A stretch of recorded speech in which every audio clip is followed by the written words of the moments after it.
اسلام کی تاریخ انتہائی دردناک ہے۔ حضرت مولا کائنات رضی اللہ تعالی عنہ کو ابن ملجم نامی بدبخت نے جو ہے وہ تلوار کا وار کر کے جو زہر میں بجھی ہوئی تھی شہید کیا ہے۔ تو یہ بغض اور دشمنی رکھنے والے لوگ تھے جو زمانے میں موجود تھے۔ ایک طرف ایسے تھے جو الہ اور معبود کہتے تھے، اور آپ جانتے ہیں کہ حضرت علی المرتضیٰ رضی اللہ تعالی عنہ کی قبر لوگوں کی نظر سے چھپا کے بنائی گئی، اس ڈر سے کہ لوگ آپ کی قبر کو اکھیڑ نہ دیں، کیونکہ خارجی اس قدر جو ہے وہ زور آور ہو گئے۔ اسلام کی تاریخ دردناک ہے۔ حضور علیہ السلام فرماتے ہیں جتنے دکھ مجھے دیے گئے کسی کو نہیں دیے گئے، کسی نبی کو نہیں پہنچے۔ حضرت صدیق اکبر رضی اللہ تعالیٰ عنہ کی 2 سال 2 ماہ 8 دن دور خلافت، آپ کا زمانہ دیکھیں، ٹکنے نہیں دیا گیا، سازشیں، مصائب، اعلان۔ حضرت سیدنا عمر رضی اللہ تعالیٰ عنہ کو شہید کیا گیا۔ حضرت عثمان غنی رضی اللہ تعالیٰ عنہ پہ 40 دن پانی بند رکھا گیا اور پھر انہیں شہید کیا گیا۔ حضرت مولا کائنات شہید کیے گئے۔ حضرت امام حسن کو زہر دیا گیا۔ حضرت امام حسین کو بچوں کے سامنے ذبح کر دیا گیا۔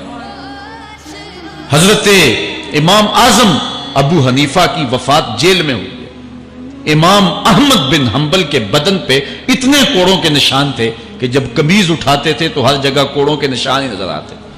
امام مالک کو مدینے کی گلیوں میں گدھے کے اوپر بٹھا کے کالا منہ کر کے وقت کے حاکم نے پھرایا۔ حضرت مجدد الفسانی علیہ رحمہ کو گوالیار کے قلعے میں جو ہے وہ قید کیا گیا۔ علامہ فضل حق خیر آبادی کو جزیرہ انڈمان کالے پانیوں کی سزا دی گئی۔ اہل حق کی تاریخ دیکھیں، دردناک تاریخ ہے۔ آج بھی کابل میں، کندھار میں، قلعہ جنگی میں، دشت لیلہ میں، تورا بورا میں، تکریت میں، موصل میں، بغداد میں، کشمیر میں، غزہ میں، یہاں برما میں دیکھو کون سی قیامت نہیں توڑی جا رہی ہے۔ ہمارے ساتھ ماضی دیکھیں تو ہمیں بغداد کی وہ دردناک کہانی سامنے آتی ہے جب انسانی کھوپڑیوں کا مینار تعمیر کیا جا رہا ہے اور منگول سردار نے اپنی فوج کو حکم دیا تھا کہ جو کسی مسلمان کا سر نہیں لائے گا اس کا سر کاٹ کے اس مینار پہ لگائیں گے۔ پھر لوگ پیسے لے کے پھرتے تھے کہ مسلمان کا پتہ دے اور اس کی کھوپڑی کاٹی جائے۔ کچھ لوگ جان چھپانے کے لیے تہہ خانوں میں گھس گئے، پھر دجلہ کا بند توڑا گیا۔ 1.25 لاکھ لاشیں ہم نے تہہ خانوں سے نکالی تھی۔ اندلس کی تاریخ پڑھیں، ہمارے ساتھ جو قیامت توڑی گئی۔ مصر کے اندر 30,000 فاطمی کو شہید کیے گئے۔ غریب و سادہ و رنگی ہے داستان حرم، نہایت اس کی حسین اور ابتدا ہے اسماعیل۔ یہ اسلام کی تاریخی درد سے، خون سے بھری پڑی ہے۔ تو حضرت مولا کائنات سیدنا علی المرتضیٰ رضی اللہ تعالی عنہ کو اس وقت اگر خدا کہنے والے بدبخت تھے تو ان کو شہید کرنے والے اور اس ڈر سے کہ ان کی قبر کو کھیڑ نہ دیا جائے خارجی اتنے زور آور ہیں، تو ان کو جو ہے وہ لوگوں کی نظروں سے چھپا کر کے جو ہے وہ رکھا گیا۔ اور ایک دور وہ بھی آیا کہ ممبروں پہ بیٹھ کے مولا علی کو گالیاں دی جاتی تھی۔ یہ تاریخ میں یہ دور بھی آیا، آپ پڑھیں تاریخ، بنو امیہ کا ایسا دور بھی دنیا نے دیکھا ہے۔ اسی لیے حضور نے فرمایا تھا من سب علی فقد سبنی، جس نے میرے علی کو گالی دی اس نے مجھے گالی دی۔ اور لوگوں نے ممبروں پہ بیٹھ کے باقاعدہ حکومت کی طرف سے یہ جو ہے وہ قانون تھا کہ تمہارا خطبہ مکمل نہیں ہوگا جب تک علی کو گالی نہیں دو گے۔ یہ لمحے بھی آئے جب اس دور میں دشمن علی موجود تھے، مبغضین موجود تھے اور افراط محبت میں رکھنے والے موجود تھے۔ تو یہ دور تو اسلام کا حضور کے دور سے 1400 سال پیچھے ہے، تو یہاں بغض رکھنے والے بھی موجود ہیں۔ اس عنوان کے ساتھ اگر عنوان چھیڑوں تو یہ لمبی گفتگو ہو جائے گی، یہ میرا موضوع نہیں ہے، لیکن اتنی بات میں کہوں گا، اللہ کا شکر ادا کرو، اللہ نے تجھے اہل بیت کے در کا بھی غلام بنایا ہے اور صحابہ کا بھی غلام بنایا ہے۔ کچھ لوگ صحابہ کا نام لے کے اہل بیت کو برا کہتے ہیں، کچھ اہل بیت کا نام لے کے صحابہ کے خلاف بکواس کرتے ہیں۔ ہمارے بزرگ فرمایا کرتے تھے صحابہ نبی کے در والے ہیں، اہل بیت نبی کے گھر والے ہیں۔ ہم کہتے ہیں گھر والوں تجھے بھی ہمارا سلام، در والوں تجھے بھی ہمارا سلام۔ ہم در والوں کو بھی سلام کرتے ہیں، گھر والوں کو بھی سلام کرتے ہیں۔ کسی نے حضور خطیب الاسلام سے پوچھا تھا کہ حضرت عائشہ افضل ہیں یا حضرت فاطمہ افضل ہیں؟ پوچھنے والے نے تو صاحبزادہ کو پھنسانا چاہا تھا، لیکن جن کے عقیدے صاف ہیں وہ پھنستے نہیں ہیں، ان کے عقیدے واضح ہوتے ہیں۔ تو حضرت صاحبزادہ نے فرمایا کہ میاں اگر دیکھو بیٹی ہونے کی حیثیت سے تو فاطمہ بیٹی ہے نبی کی اور عائشہ بیٹی ہے ابو بکر کی،